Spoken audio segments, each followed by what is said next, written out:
Hi friends, जैसे कि आप लोगों को थंबनेल देख के पता चल ही गया होगा, आज का टॉपिक है इंडिया की बजट 2022। इस बजट में कुछ इंपॉर्टेंट सेगमेंट्स हाईलाइट करके डिस्कस की गई है, जैसे कि stock market, crypto currency, new startup investor, digital infrastructure, long term capital gain tax, sustainability, total infrastructure. तो ऐसे ही और भी सारे इंपॉर्टेंट टॉपिक जानेंगे इस वीडियो से। लेकिन बजट की समरी बताने से पहले इसके बारे में कुछ इंपॉर्टेंट फैक्ट्स जान लेते हैं। इंडिया का सबसे पहला बजट 1860 में 17 अप्रैल को प्रेजेंट किया गया था और उसे प्रेजेंट किया था स्कॉटिश इकोनॉमिस्ट जेम्स विल्सन ने, जो ईस्ट इंडिया कंपनी को रिप्रेजेंट करते थे। और इंडिपेंडेंट इंडिया का पहला बजट पेश हुआ था 1947 में 26 नवंबर को, जिसे तब के फिनेंस मिनिस्टर आर.के. सन्मुख शेट्टी ने प्रेजेंट किया था। तो इस वीडियो को दो पार्ट्स में हम डिस्कस करेंगे। पहले हम बजट की मेन हाईलाइट देखेंगे और दूसरे पार्ट में थोड़ा सा एनालिसिस करने की कोशिश करेंगे इस साल के बजट के ऊपर। तो एंड तक इस वीडियो को देखते रहिए। मैं हूं आपका दोस्त और आप देख रहे हैं finance today.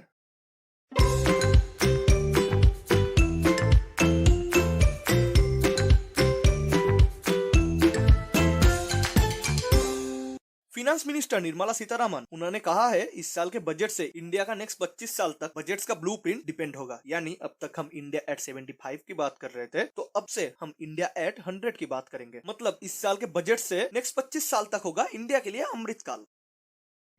Honorable Speaker, we are marking Azadi Ka Amrit Mahotsav and have entered into Amrit Kal, the 25-year-long lead up to India at 100. और इस साल इन्होंने 4 एरिया के ऊपर फोकस किया है: PM Gati Shakti, inclusive development, financing of investment और productivity enhancement and investment, energy transition and climate action. तो वैसे ही पीएम गति शक्ति प्लान में आता है 7 इंजन। वो है roads, railways, airports, ports, mass transport, waterways, logistic infrastructure. तो वैसे ही बाकी 3 एरिया को भी ऐसे ही बहुत सारे इंजन में डिवाइड किया गया है। तो उनमें से कुछ मेन पॉइंट्स के बारे में हम डिस्कस करेंगे, जैसे कि इंक्लूसिव डेवलपमेंट में agriculture, Ken Betwa project, food processing, MSME, RAMP, education, health, digital banking और digital payments. Financing of investment में है public capital investment, green bonds, GIFT IFSC, और ये गिफ्ट आईएफएससी के अंदर आता है world class foreign universities and institution की बजट्स। फिर है डिजिटल रूपी, मतलब इंडिया सोच रही है कि वो अब खुद की क्रिप्टो करेंसी बनाएगी 2022-23 में आरबीआई की मदद से ब्लॉकचेन को यूज करके। और सबसे लास्ट एरिया में आता है बहुत सारी हाईलाइट करने वाली इंजन, जैसे कि green clearances, E passport, urban development and urban planning, telecom sector, आत्मनिर्भरता इन डिफेंस, सनराइज अपॉर्चुनिटी और सोलर पावर। ऐसे ही बहुत सारे पॉइंट्स है इस साल के बजट में, लेकिन ये सब की तरफ ज्यादा ध्यान देने की जरूरत नहीं है, क्योंकि ये सिर्फ मार्केटिंग स्ट्रेटेजी है। हर बार अलग अलग नाम यूज करते हैं ताकि हम पुराने प्रोमिसेस को भूल जाएं। जैसे कि कुछ साल पहले 2015 में हमें बोला गया था 100 स्मार्ट सिटीज होगी, बुलेट ट्रेन होगी, सभी इंडियंस को घर मिलेगी इस 2022 तक, उस घर में 24/7 इलेक्ट्रिसिटी और वाटर सप्लाईज रहेगी। तो ऐसे बहुत सारे प्रोमिसेस हमें कंप्लीट होते हुए नहीं दिखा। तो वो सब पुरानी बातें भूल के अभी हम इस साल की सिर्फ मेन हाईलाइट्स बजट के ऊपर ही डिस्कस करते हैं और अपने एनालिसिस करते हैं। सबसे पहले हम बजट की हाईलाइट के ऊपर बात करते हैं। पीएम गति शक्ति प्रोजेक्ट के अंदर नेशनल हाईवे को अगले साल तक एक्सटेंड किया जाएगा 25,000 किलोमीटर तक, और उसके लिए 20,000 करोड़ आउटलेट रखा है। देश के सभी रिवर्स को इंटरलिंक किया जाएगा और ये एक अच्छा डिसीजन है देश के कम्युनिकेशन के लिए, और इससे देश की इंफ्रास्ट्रक्चर अच्छी होगी तो एम्प्लॉयमेंट भी बूस्ट होने का बहुत चांसेस है। लेकिन एम्प्लॉयमेंट के उस बजट में जो अच्छी चीज नहीं है वो है मनरेगा का रिडक्शन, और सरकार ने पिछले साल के मुकाबले इस साल इस बजट में 25% कट कर दिया है, जो की अच्छी बात नहीं है देश की इकोनॉमी के लिए, क्योंकि कोविड की वजह से 50 मिलियन से भी ज्यादा अनएम्प्लॉयमेंट है इंडिया में। तो मनरेगा का रिडक्शन करना ये ठीक नहीं है देश की इकोनॉमी के लिए। लेकिन एक अच्छी चीज ये भी है, एजुकेशन पे इस साल बजट थोड़ा इंक्रीज की गई है। पिछले साल के कंपेयर करें तो 3% के अराउंड इसका बजट बढ़ाया गया है, और सिर्फ 3% इंक्रीज करना जो कि बहुत अच्छी बात नहीं है, लेकिन फिर भी हम खुश हो सकते हैं कि सरकार कम से कम एजुकेशन पे ऊपर ज्यादा ध्यान तो दे रही है। एजुकेशन को लेके और थोड़ा बात करें तो सरकार ने डिजिटल यूनिवर्सिटी ओपन करने के बारे में सोचा है, और 1+1 टीवी चैनल प्रोग्राम को 12 से लेके 200 तक एक्सपेंड करने के बारे में भी बोला है, ताकि इंडिया की सभी लैंग्वेज में वो टीवी चैनल के थ्रू हर घर तक एजुकेशन पहुंच पाए और आम आदमी और ज्यादा एजुकेटेड हो पाए। इस बजट में और एक मेन हाईलाइट है जो कि है क्रिप्टो एसेट्स। तो यहाँ पे कुछ ऐसी बातें सुनाई दे रही है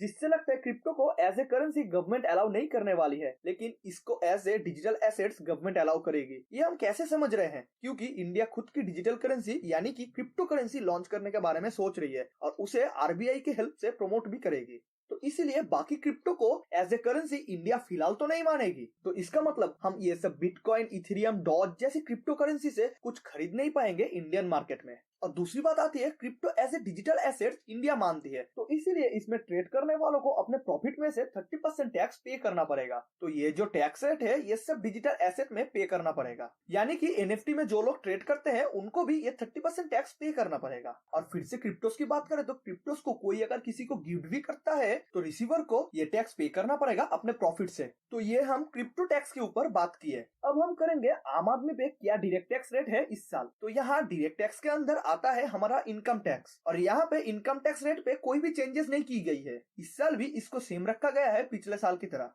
हेल्थ सेक्टर की बात करें तो सरकार ने हेल्थ मिनिस्ट्री की बजट में बहुत ही छोटा सा इंक्रीज किया है। 86,000 करोड़ से लेकर 86,200 करोड़ तक कर दिया है। लेकिन जो पैसा मेडिकल और पब्लिक हेल्थ में स्पेंड किया जा रहा था उसमें बहुत बड़ी 45% की बजट कट देखने को मिला है हमें। 74,000 करोड़ से लेकर अप्रोक्सीमेटली 41,000 करोड़ तक कर दिया गया है इस साल। सरकार इसके पीछे का रीजन ये बोल रही है कि पिछले साल के कोविड के कंपेयर में इस बार हमें इतना खर्चा करने की जरूरत नहीं पड़ेगी, तो इसलिए हमें 45% का बड़ा कट देखने को मिला है।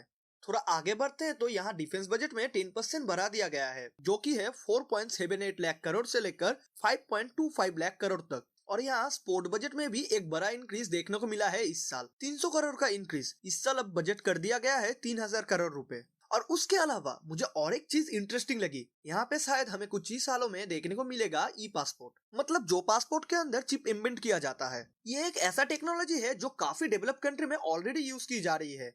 और गवर्नमेंट ने यह भी अनाउंस किया है 5G स्पेक्ट्रम के लिए 2022-23 में ऑक्शन भी किया जाएगा, तो 4G के बाद हमें 5G देखने को मिलेगा। और गवर्नमेंट ने इस बार भी बहुत ही बड़ा, बोल्ड और इंटरेस्टिंग प्रॉमिस किया है। प्रॉमिस ये है कि ऑप्टिकल फाइबर केबल पूरे इंडिया के गांव में बिछाई जाएगी 2025 तक, ताकि पूरी इंडिया के लोग डिजिटली कनेक्ट हो पाए। हर साल के बजट में प्रॉमिसेस तो यहाँ पे हर साल ही अच्छे लगते हैं हमें, लेकिन अभी देखने की बात है कि गवर्नमेंट अब कितना पूरा कर पाती है। जैसे कि मैंने वीडियो के शुरू में ही बताया था, 2022 को लेकर इतनी सारी प्रॉमिसेस की गई थी हमसे, तब लगता था ये सब प्रॉमिसेस अनरियलेबल है, और उनमें से कितना एक्चुअली गवर्नमेंट पूरी कर पाई है और कितना प्रॉमिसेस तो लोग भूल भी चुके हैं। तो ऐसे में हर बजट में देखा जाए तो मिडिल क्लास लोगों के लिए कुछ फायदे के बजट इस साल भी देखने को नहीं मिला है हमें। तो चलिए फिर से आते हैं हमारे वीडियो के टॉपिक की तरफ। ग्रीन एनर्जी सेक्टर के लिए काफी इंपॉर्टेंट अनाउंसमेंट निकल के आई है। हाई एफिशिएंसी सोलर पैनल के लिए 1900 करोड़ की PLI स्कीम लाई गई है। उसके साथ गवर्नमेंट का 2030 तक 500 गीगावाट ग्रीन पावर बनाने का टारगेट है। उसको अकम्प्लिश करने के लिए गवर्नमेंट ग्रीन एनर्जी बॉन्ड ला रही है, जिससे इस सेक्टर में कैपिटल फ्लो बढ़ने में मदद होगी। इसका direct benefit green energy company को होगा, जैसे कि टाटा पावर जो कि ग्रीन एनर्जी पे ज्यादा फोकस करती है, और अदानी ग्रीन्स, इन जैसी कंपनीज को। फिर आते हैं सस्टेनेबिलिटी में। तो यहाँ पे सस्टेनेबिलिटी में आर्टिफिशियल इंटेलिजेंस की बात की जा रही है, क्लीन टेक की बात की जा रही है, सोलर की बात की जा रही है, इलेक्ट्रिक व्हीकल की बात की जा रही है। और ये रेवोल्यूशन सिर्फ इंडिया के लिए नहीं, पूरे वर्ल्ड के लिए बहुत ही जरूरी है। तो यहाँ पे सस्टेनेबिलिटी का हिट्स काफी अच्छा है मेरे हिसाब से। तो बहुत सारे लोगों के पास टाइम नहीं होता है कि वो पूरा 1-2 घंटा बजट के ऊपर स्पीच सुने, तो इसीलिए इस वीडियो से हमने कोशिश की है बजट की एक छोटी सी हाईलाइट आपके सामने प्रेजेंट करें, ताकि वो सारी मेन इन्फॉर्मेशन आपको मिल सके। तो इस साल के बजट पे आपकी क्या राय है, नीचे कमेंट्स में बताइए। और इस वीडियो से आपको अगर जानकारी मिली है तो आपके दोस्तों के साथ शेयर कीजिए। चैनल को सब्सक्राइब नहीं किया है तो सब्सक्राइब करके बेल आइकन को प्रेस कर दीजिए, ताकि मेरी ऐसे ही फाइनेंस रिलेटेड नॉलेजेबल वीडियो आप तक सबसे पहले पहुंच सके। आज के इस वीडियो में बस इतना ही, मिलते हैं नेक्स्ट वीडियो में। Signing off.